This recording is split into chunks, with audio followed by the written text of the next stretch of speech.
नमस्ते, प्रणाम। लाइक सब्सक्राइब और शेयर करे लोगिन, अल्लाह दुआर दे लोगिन और सब्सक्राइब जरूर करे लोगिन।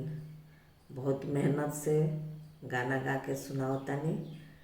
आ पहले का ज़माना में लड़का खोजत खोजत घर वाला लोग भी थक जात रहल आ थक हार के आके आया मतलब परेशान हो जात रहल लोग लड़का खोजत खोजत। अब तो फिर भी थोड़ा आसान हो गल बा पहले ले शादी। हाँ, नइखे समझ में आओ तो शादी.com हई.com हऊ.com कुछ लव मैरिज कुछ कुछ हुआ। पहले तो ये सब रहल ना, तो ऐसे बहुत परेशान होखे के पड़त हल। तो हम एगो भोजपुरी गाना सुनावतनी। उरुबा खोजनी बेटी पुरुबा खोजनी खोजियनी और ऐसा जगरनाथ खोजियनी और ऐसा जगरनाथ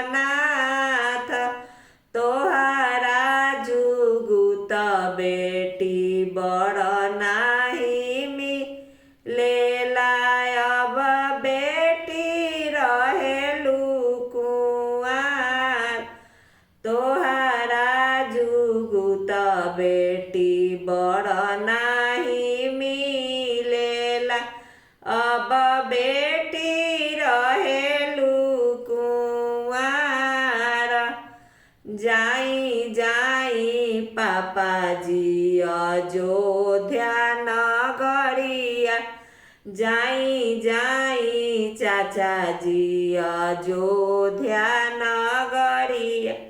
राजा दशरथ का दुआर राजा दशरथ का दुआर।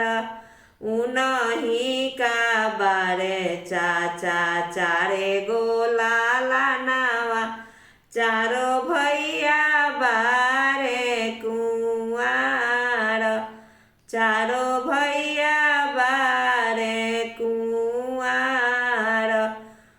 कैसे में जाई बेटी राजा का दुआरिया तिलक मांगेले 9 लाख तिलक मांगेले 9 लाख।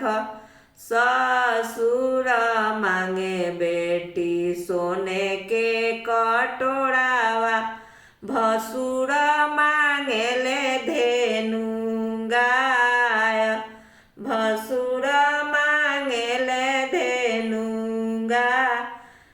दुल्हा जे मांगे बेटी गाड़ी से घोड़ा कैसे जाई राजा का दुआर कैसे जाई राजा का दुआर। प्रणाम करतनी। लाइक करी, सब्सक्राइब करी, शेयर करी, कमेंट करी। बहुत बहुत अच्छा अच्छा गाना सुनाओ तनी।